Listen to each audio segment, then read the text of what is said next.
Merci pour l'IRIS et pour la Fondation Gabriel de me permettre cet échange important avec vous, avec aussi un certain nombre des chercheurs, des décideurs et des diplomates. Cette conférence intervient à un moment clé pour l'État de Palestine dont il est question aujourd'hui, parce qu'aujourd'hui nous sommes à un carrefour. Est-ce que l'État de Palestine, tel qu'elle a été déclarée, tel qu'elle a été planifiée par l'OLP et telle qu'elle a été reconnue par les Nations Unies, est-ce qu'elle est réalisable aujourd'hui? Ensuite, le thème de la table ronde sur laquelle j'interviens, les évolutions qui se passent dans la région et leur lien sur la question palestinienne. Comme vous le savez, historiquement, la question palestinienne était toujours liée à la naissance même de ces régimes arabes de cette région en 1948, lorsqu'il y a eu la création de l'État d'Israël, c'est-à-dire le Nakba pour le peuple palestinien, et l'effacement de la Palestine de la carte géographique. Ça s'est passé en plein moment où il y avait la formation ou les indépendances des régimes politiques, notamment en Mashrek arabe. Donc il y a un lien indéfectible entre la question palestinienne et la région. Même si aujourd'hui la question palestinienne n'apparaît pas médiatiquement dans les agendas des révolutions arabes, il y a un lien que je vais essayer tout à l'heure le développer. Je pense qu'il est encore, même s'il s'est passé 3 ans avec les printemps arabes et même avec tout ce qui se passe comme émergence de nouvelles forces dans la région, il y a une sorte de nouveau redécoupage régional. Il y a une sorte d'une nouvelle configuration qui est en train de se dessiner dans cette région, dans le monde arabe et dans toute cette région de la Méditerranée ou même de l'Orient. On parle même d'un nouveau accord Sykes-Picot. Ces accords de Sykes-Picot en 1916 qui ont partagé l'Orient arabe, et certains même parlent d'un nouveau Yata pour dessiner à nouveau le monde. Et donc, je pense que malgré les 3 ans qui se sont passés avec beaucoup d'espoir, mais aussi avec beaucoup de déception, avec beaucoup de révolte dans le monde arabe, c'est encore tôt de tirer les conclusions par rapport à ces changements régionaux, notamment dans la région arabe, qu'il s'agisse pour la revendication des peuples arabes, pour la justice, pour la liberté, mais aussi qu'il s'agisse aussi pour la question palestinienne, car les choses sont en cours encore. Et il suffit simplement de regarder l'exemple de l'Égypte, qui était le deuxième pays qui a connu le printemps arabe, et de voir aussi les évolutions radicales qui se passent depuis notamment le 30 juin 2013. Mais je dirais simplement il y a 3 temps dans ces évolutions dans le monde arabe et dans la région. Le premier temps qui se passait, donc, ce sont ces révoltes qui ont commencé en Tunisie et qui se sont succéder dans les différents pays arabes.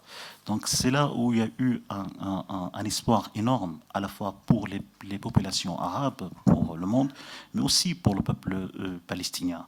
Car le peuple palestinien, qui lui-même est déjà engagé dans cette forme de lutte de masse sur le terrain, dans la rue, avec le premier intifada en décembre 207, s'est senti concerné, s'est senti mêlé très vite avec ce qui se passait dans les rues arabes, même si le régime politique palestinien, quant à lui, n'a pas pu prendre une position par rapport à cela, en évitant, en déclarant que l'OLP n'intervient pas dans les affaires des États arabes, parce qu'il y a une expérience chaque fois que la Palestine est mêlée dans ce conflit.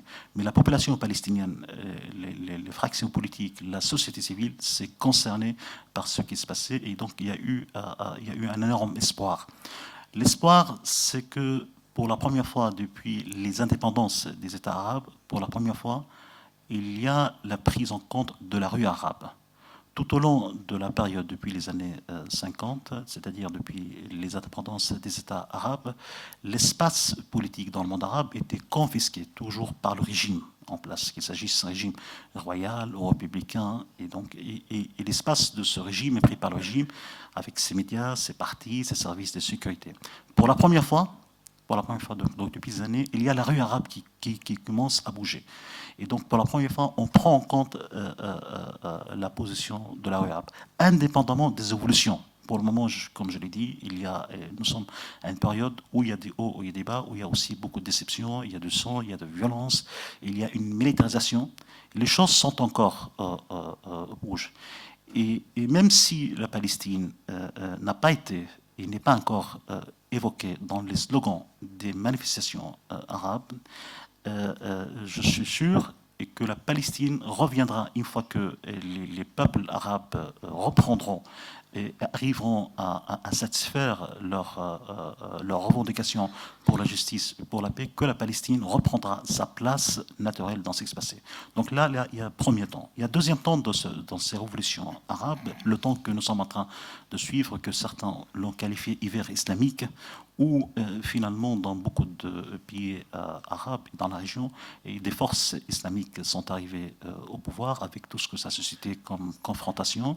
Et aussi, il y a eu aussi l'escalade, il y a eu la militarisation dans le conflit, qu'il s'agisse du Yémen, qu'il s'agisse de la Libye, qu'il s'agisse de la Syrie, avec ce drame et ce Nakba un peu pour les Syriens et aussi pour les Palestiniens. Ce qui se passe là-bas, cette situation tragique, nous sommes en train d'assister à un nouveau Nakba, une nouvelle tragédie dans la région après la tragédie palestinienne. Et donc même avec tout ce qui se passe encore en Syrie et avec ces répercussions au Liban et en Irak, là aussi, les choses, il y a une sorte de renversement, il y a une sorte de dérive qui se passe.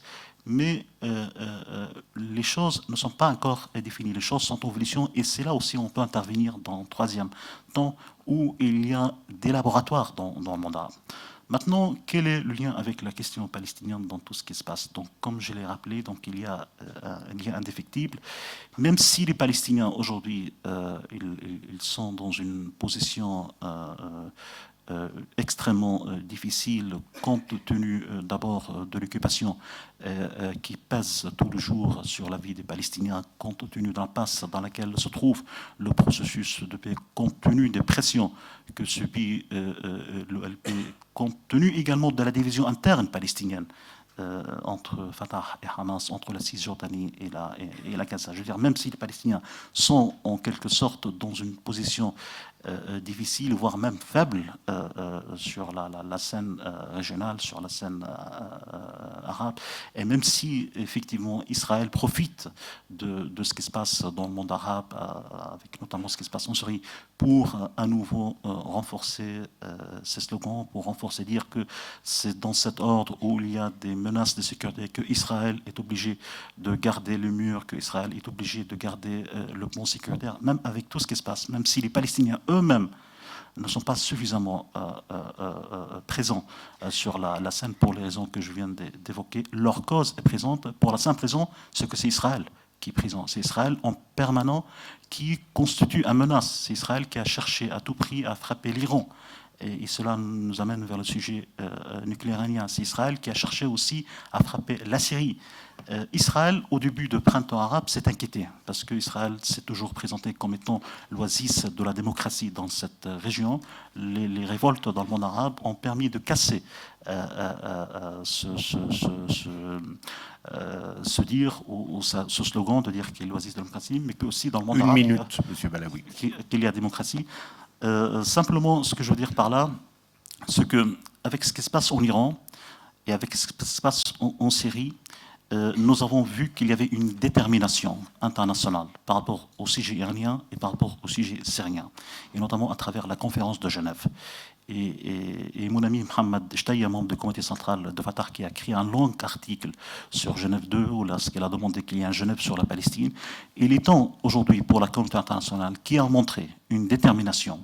Et là, nous avons vu qu'il était possible d'agir sur l'Iran et de la Syrie. Aussi qu'il faut agir sur la Palestine, car la Palestine, comme l'a dit un jour un homme politique français, est la mère des batailles et la mère des causes dans cette région.